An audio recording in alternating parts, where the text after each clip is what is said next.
Assalamualaikum warahmatullahi wabarakatuh. Apa kabar Bapak Ibu guru hebat? Saya Septiani Rosyadi, calon guru penggerak angkatan 9 yang berasal dari SD Negeri 2 Pasar Madang, Kecamatan Kota Agung, Kabupaten Tanggamus, akan menyampaikan kesimpulan dan refleksi modul 1.1 Pemikiran Ki Hajar Dewantara. Dasar pemikiran Ki Hajar Dewantara adalah pengajaran bagian dari pendidikan. Pengajaran adalah proses pendidikan memberi ilmu untuk kecakapan hidup anak, lahir dan batin. Pendidikan menciptakan ruang bagi murid untuk bertumbuh secara utuh agar mampu memuliakan dirinya dan orang lain serta menjadi mandiri.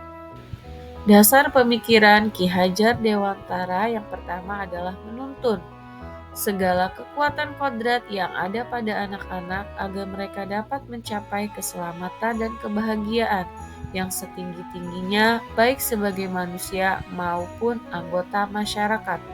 Yang kedua, kodrat anak.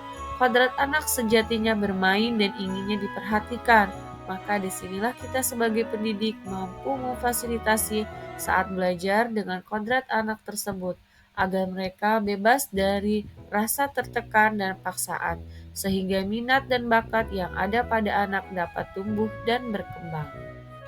Dasar pemikiran Ki Hajar Dewantara yang ketiga, pendidikan yang berpihak pada anak, bebas dari segala ikatan dengan suci hati, mendekati sang anak bukan meminta sesuatu hak, melainkan untuk berhamba pada sang anak. Dengan cinta kasih yang kita berikan kepada murid, maka murid juga akan memiliki rasa sayang, empati, rasa peduli terhadap orang lain. Karena seorang pendidik memberikan keteladanan bagi murid, selalu menghadirkan sosok guru yang penuh cinta kasih sebagai tempat mereka berlindung selain dari kedua orang tuanya di rumah. Keempat, bukan tabula rasa. Murid bukanlah kertas kosong yang harus diisi, namun murid adalah kertas buram yang akan ditebalkan oleh gurunya. Murid hadir ke sekolah dengan membawa kelebihan dan kekurangan, maka tugas seorang guru untuk menebalkan dengan segala potensi yang dimilikinya. Dasar pemikiran Ki Hajar Dewantara yang kelima, budi pekerti, yaitu guru menuntun agar murid memiliki budi pekerti atau akhlak yang baik. Keenam, guru sebagai petani. Artinya, tugas seorang guru seperti memelihara tanaman jagung dari mulai penyemaian hingga menjadi tanaman jagung yang menghasilkan buah yang bagus. Maka di dalam prosesnya, guru mampu mendidik murid dengan hal-hal baik, selalu diberikan arahan, motivasi, disirami dengan ilmu yang bermanfaat, tentunya akan menjadi murid yang berkualitas terbaik. Lalu, apa yang Anda percaya tentang murid dan pembelajaran di kelas sebelum Anda mempelajari modul 1.1? Yang pertama, semua murid bisa menguasai pelajaran dengan tuntas. Yang kedua, hanya transfer materi pelajaran saja. Yang ketiga, ketuntasan materi lebih penting daripada memahami karakteristik murid.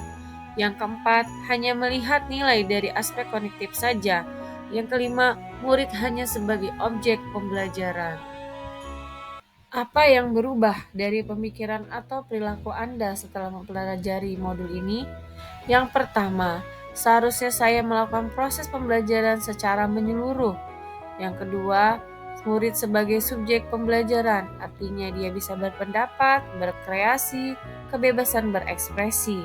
Yang ketiga, guru sebagai fasilitator dalam pembelajaran, artinya dia mampu memfasilitasi murid di setiap aktivitas pembelajaran. Yang keempat, guru harus ikhlas, penuh kesabaran dengan segala ketulusan hati dan penuh cinta.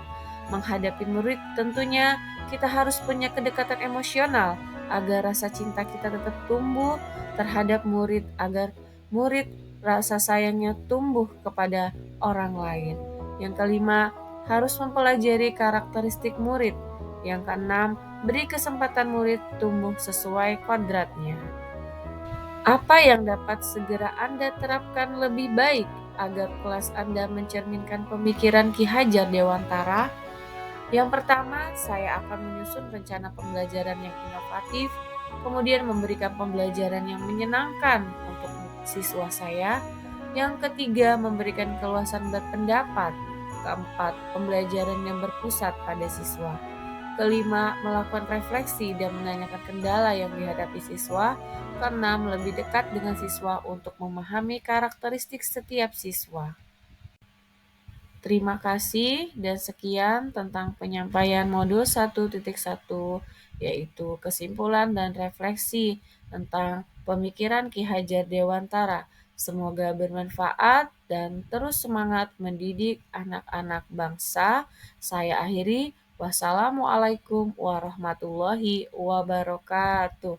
Salam guru penggerak.